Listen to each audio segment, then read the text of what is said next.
You think modern trucks are big. You think they dominate the road. You think nothing from decades past could match their size or presence. But what if I told you that some vintage American pickups were so massive, so bold, they make many modern trucks look almost compact? Today you're going to ride shotgun through the era of giant vintage American pickups, and you won't believe how big these beasts were, how far ahead of their time in presence, and how their legacy still echoes in trucks of today. Stick around, because the most monstrous one is saved for last, and you'll want to see how it compares to your idea of a modern giant. Let's start with our first stoic giant, the classic full-size pickup from the post-war era built to haul, to dominate and to be seen. Picture America in the late 1940s and early 1950s. Industry booming, highways expanding, work sites sprawling, and manufacturers dreaming bigger. Into that world rolled the likes of the Chevrolet 3100, produced 1947-1953. A pickup that may not have been the absolute largest by dimensions in its class, but by design and presence it helped define the statement of big pickup in its day. Think of a truck that carried the weight of post-war optimism on its bed. It wasn't just about hauling bricks or timber. It was about showing up, getting the job done, and being built to last. The 3100's simple ladder frame, solid axles, and robust body made it rugged, but its styling had heft and width that made it feel like more than a mere tool. Today, when you see a restored version gleaming in chrome and paint, you sense its legacy. Pickups as icons, not just tools. Its impact? It helped establish that in pickup culture, big meant more than payload. It meant presence and pride. From there, we jump into our next chapter, the 1960s, when pickups grew in size, sophistication, and ambition. In the mid-60s, the Chevrolet CK series, particularly the second generation 1967-72, brought a leap. What's fascinating is that Chevy lowered the cab, widened the stance, introduced improved suspension, even independent front suspension in earlier models. So the truck not only looked big, it drove more like a car in comfort and still hauled big loads. Imagine you're driving one back then. You sit higher, you see the road differently, you feel stronger than you would in a regular car. And because the frame and cargo bed were sized to match that era's industrial demand, the truck feels massive. One fun fact, that era's CK series offered coil rear suspension in some variants, rare for pickups then, and a hint that big also meant refined. The legacy of this model?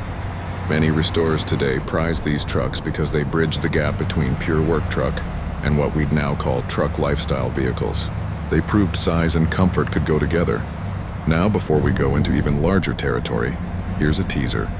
The next one is going to blow your mind, because it wasn't just big for a pickup, it was a full-on shift into heavy-duty territory, with dimensions and capability that rival trucks we think of as commercial, rather than pickup. Meet the Chevrolet CK Medium Duty. Yes, the same CK branding, but in the heavy-duty configuration. In the era of the late 60s and early 70s, this line blurred the line between pickup and commercial truck. You had pickups with 1-ton, 2-ton capacities, bigger axles, wider beds, heavier chassis. They weren't just big for a personal truck, they were built for serious work. They carried large loads, pulled trailers, and you felt their presence in a way modern light-duty pickups rarely deliver. Size, weight, and heft were all there. And the legacy? Modern heavy-duty trucks owe their "look how big I am" stature to these ancestors.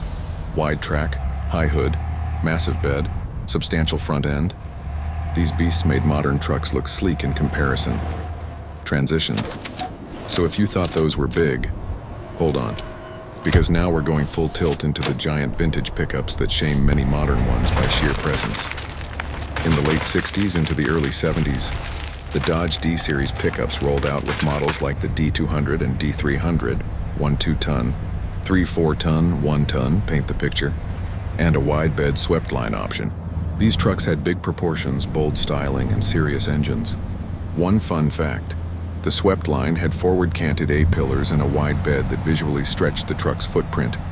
When you stood next to one, you felt like you were beside a small van or a modern full-size SUV. Why it mattered? These trucks weren't just for the farm anymore, or the construction site. They were personal trucks that said, "I own the road." Their legacy lives on in the oversized beds and broader tracks of modern pickups. But here's where it gets wilder. The International Harvester Lightline pickup, aka the light line, from 1969 to 75, introduced serious muscle under the skin. Some models came with 392 cubic inch V8s, large wheelbases, 149 or even 164 inches, and axle configurations that were more commercial truck than pickup. If you drive one of these around today, you still feel the scale. The bed is long, the cab is heavy set, the front end towers over you. Why it matters. This model blurred the line between personal pickup and workhorse truck. In many ways, it anticipated what we'd call heavy-duty crew cab pickups today. And its legacy? Some of the largest modern trucks trace their DNA back to that willingness to build big for the sake of capability and presence. By now you're probably thinking, okay, size is cool, but how much bigger could they really get? Well, you're about to find out. The final chapter in this part of the story is the Monster, the light-duty pickup that literally turned into a commercial-grade beast. Putting modern trucks to shame in sheer dimensional drama, let's talk about the International Harvester Travelette. The first factory-produced four-door crew cab pickup in the U.S. introduced by International in the late 1950s and early 1960s through the 1960s, the Travelette featured a full second row of seating. But here's the kicker. By stretching the wheelbase to 126 inches and offering four-wheel drive versions, this truck delivered craftsman-like scale, large bed, full cab. Everything a modern crew cab long bed heavy-duty truck tries to do, but vintage. Imagine getting into one in the 60s. You slip into a big bench, settle back, and you're driving a truck that's longer, heavier, and more imposing than what most people think of when they picture a classic pickup. Why it mattered? This created the blueprint for modern crew cab heavy pickups. The legacy? Today's mega tucks, you know them, the massive ones with big tires and wide stance, owe a lot to this early thinking of, let's build a pickup that is big, roomy, and capable of serious work and space. Before we wrap part one, let's pause and reflect. You've seen how pickups started modest, then got large, then got giant, and then got borderline commercial. You've seen how their scale matters not just for hauling, but for presence. You've seen how the idea of big pickup evolved. But coming up in part two, we're going to dive into the truly massive vintage pickups, the ones that lurk in the shadows of legend, the ones that few people remember, but which make even today's 2500, 3500 trucks look like compact crossovers. You'll meet the over-the-top haulers of the 70s and 80s where bed lengths, axle ratings, and wheelbase lengths went wild. Hint, you'll never think of modern size the same way after that. So stay tuned. And don't forget, if you're liking this ride through history, hit that subscribe button and drop a comment. Which vintage pickup do you want to see resurrected in modern form? And by the way, make sure you stay till the end of part 4 because the last one will blow your mind in terms of scale, comfort, and the unexpected twist in its legacy. Now let's dive into the real monsters, the trucks that made even the toughest modern pickups look like toys. These weren't just big, they were outrageous. They were built in an age when bigger is better was more than a saying. It was a way of life. Imagine a time when gas was cheap. Chrome was king, and America's highways were the perfect playground for machines that seemed to defy common sense. We start with the Ford F-250, Highboy, the legend that towered over almost everything in the late 1960s and early 1970s. You might have seen modern Super Duties and thought, that's huge. But the Highboy? It was tall enough to make you climb in like you were boarding a small ship. Back then, Ford raised the F-250's frame higher to fit a divorce transfer case for the four-wheel drive system. The result was a ride height that put your head above car roofs and your chin near the clouds. The Highboy got its nickname from that lifted stance. And if you parked one next to a modern F-150, you'd see how it earned it. With massive tires, leaf springs stacked like armor plates, and a solid front axle that looked indestructible, it was a truck that didn't just look tough, it was tough. Ranchers, loggers, and off-roaders loved them. They'd rumble through mud, haul lumber, and pull trailers all day long without breaking a sweat. Today, restored Highboys are collector gold. People hunt them down not just for their capability, but because they capture that perfect old-school tough guy energy. The sound of that big V8 growling up a hill? Goosebumps, but hold on. If you thought the Highboy was tall, the next one was massive. Picture this. The late 1970s, when Ford decided that the world needed something bigger. Enter the Ford F-350 Super Camper Special. This wasn't just a pickup. It was a rolling command center for America's booming RV culture. Built to carry huge slide-in campers, the F350 Super Camper Special stretched its frame nearly a foot longer than normal, had an extended wheelbase, heavy-duty axles, and a bed so long you could nearly lie down in it. It was designed for people who didn't just drive, they explored. Imagine backing one of these into a campsite in 1978. People stared. You looked like you were parking a freight train next to a tent. What made it special was how it blurred the line between pickup and motorhome hauler. Today, when you see one restored, it's a reminder that the go-anywhere spirit didn't start with modern overlanders. It started right here, with a truck that could carry your home on its back. And here's the cool part. The Super Camper Special helped shape the heavy-duty RV and towing scene we know today.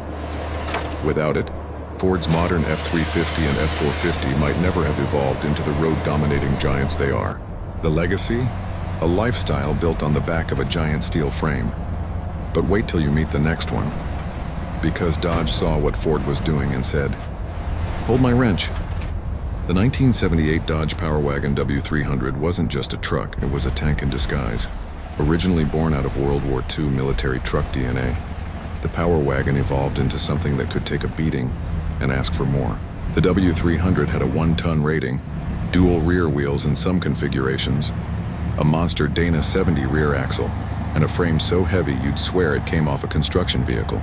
When Dodge dropped in its 360 or 440 cubic inch V8 engines, the truck didn't just move, and it thundered. Drivers described it like piloting a bulldozer that decided to go off-roading.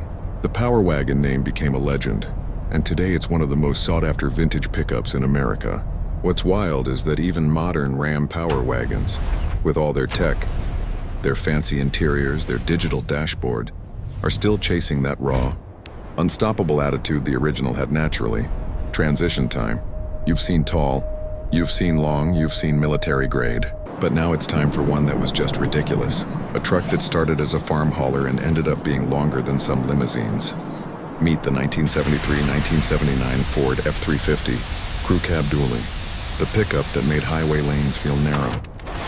With dual rear wheels, extended cab, and an 8-foot bed, this truck could stretch over 22 feet long.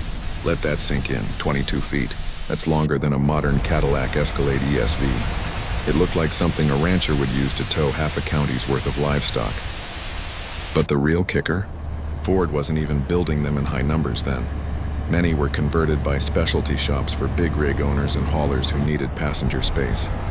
These early dually crew cabs laid the foundation for today's massive HD dualies, trucks with flared fenders, twin rear tires, and the strength to tow entire houses. If you park one of these 1970s beasts next to a modern F350 dually, the size difference isn't huge, and that's the point. Half a century ago, these trucks were already massive enough to rival today's heavy duties. They were the future, built in steel and chrome. Now here's where things get really nostalgic, because while Ford and Dodge were building beasts, General Motors decided to flex its muscles with something that looked like it came out of a sci-fi movie. In 1973, Chevy introduced the square-body CK series. It wasn't called that back then. Fans gave it that nickname decades later for its boxy, bold shape. But make no mistake, these trucks were broad, tall, and commanding, especially the 20 and 30 series versions. If you got the Silverado trim with the big block 454 engine, you had a road-devouring, gas-guzzling monster that could tow nearly 10,000 pounds and still look cool doing it. And the funny thing is, people back then didn't think of them as oversized. They were just trucks. Only when you park one next to a modern Tacoma or Ranger do you realize how massive they really were. The hood stretches out in front of you like a runway. The steering wheel feels like it came off a ship. And the stance, wide, tall, confident. That's why square bodies are exploding in popularity today. They capture that perfect mix of vintage size and timeless cool. But we're not done yet, because there was one company that didn't care about convention at all. In the late 1970s, International Harvester was already known for making tractors and big rigs. But they thought, why not make a pickup that feels like a semi you can drive to work? So they built the International Harvester 200, 3, 4-ton, and 1-ton trucks. These things were huge.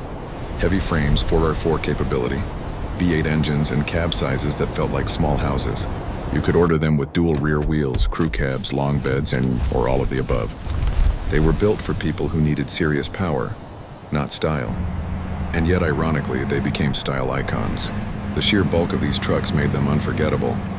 If you drive one today, people stop and stare, not because it's flashy, but because it looks like it came from a time when truck meant unstoppable. And just when you think that's the end, here's a twist. One of the biggest and rarest vintage pickups ever wasn't even meant for the highway. It came from the commercial side but found its way into pickup legend.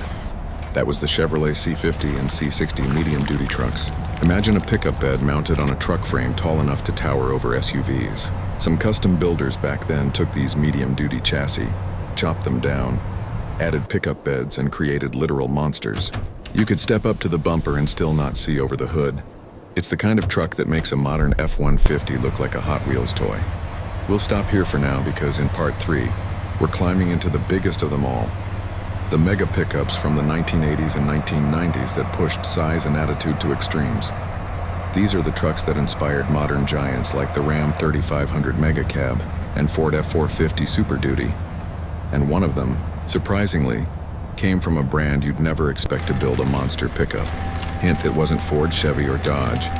Before you scroll away, if you're loving this dive into truck history, hit like. It helps more people discover these forgotten giants. And tell me in the comments, would you drive a 22-foot-long dually through city traffic today? Or would you need a pilot car to guide you through the turns?